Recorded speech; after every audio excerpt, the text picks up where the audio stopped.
Hi friends, welcome to cookHouseSamayal. வாங்க இன்னைக்கு ஆரோக்கியமான பிரண்டை சட்னி செய்வது எப்படின்னு பார்க்கலாம். அதுக்கு முதல்ல கடாயில் 5 டீஸ்பூன் அளவுக்கு எண்ணெய் சேர்த்துடலாம். எண்ணெய் சூடானதும் 1 டேபிள் ஸ்பூன் அளவுக்கு உளுத்தம்பருப்பு இதில் சேர்த்துடலாம். 10 பல் பூண்டு இதில் சேர்த்துடலாம். எல்லாத்தையும் சேர்த்துட்டு வறுத்துடலாம். காரத்துக்கு 7 சிவப்பு மிளகாயை இதில் சேர்த்துருக்கேன். ஒரு கொஞ்சோண்டு புளியை எடுத்திருக்கேன், அதையும் இதில் நம்ம சேர்த்துடலாம்.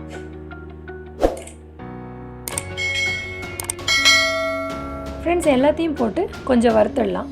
வறுபட்டதுக்கப்புறம் நான் ஆல்ரெடி பிரண்டையை சுத்தம் பண்ணி எடுத்து வச்சுருக்கேன். சிறு சிறு துண்டுகளாகவும் நறுக்கி வச்சுருக்கேன்.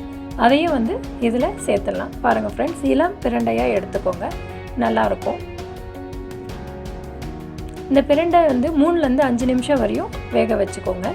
பிரண்டையில் நிறைய ஆன்டி ஆக்சிடென்ட்ஸ் இருக்குது. Anti-Inflammatory, Analgesic இது ரொம்ப இருக்குது. இது ஹார்ட்டுக்கு, டயபெட்டிஸ்க்கு, கொலஸ்ட்ராலுக்கு, ஆஸ்துமா பேஷண்ட்ஸ்க்கெல்லாம் ரொம்ப நல்லதாக இருக்கும். பெண்களுக்கு குறிப்பாக ரொம்ப நல்லது. இதில் 2 டேபிள் ஸ்பூன் அளவுக்கு தேங்காய் சேர்த்துடலாம். தேங்காய் ஆப்ஷன் தான், ஆனால் விருப்பப்படுறவங்க போட்டுக்கோங்க. போட்டுட்டு இதையும் ஒரு 2 நிமிஷம் போல் வறுத்துக்கலாம். இது எல்லாமே நல்லா வறுபட்டதுக்கப்புறம் இதை நம்ம ஆஃப் பண்ணிவிட்டு இந்த கலவை ஆற வச்சிடலாம். ஆறினதுக்கப்புறம் ஒரு மிக்ஸி ஜாருக்கு மாற்றிடலாம்.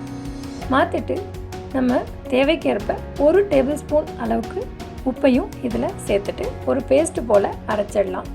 இது இட்லி, தோசை, சாதம் இதுக்கெல்லாம் ரொம்ப நல்லாயிருக்கும்.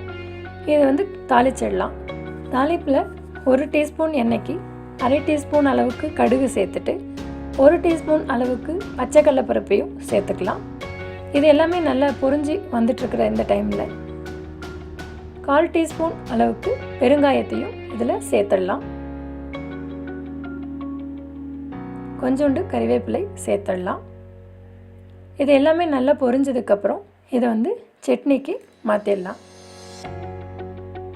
அவ்வளோதான் ஃப்ரெண்ட்ஸ், ரொம்ப ஈஸியான மெத்தட், ரொம்ப ஆரோக்கியமானதும் கூட. நீங்களும் வீட்டில் ட்ரை பண்ணி பாருங்கள். Eat healthy, be healthy. Thanks for watching my channel.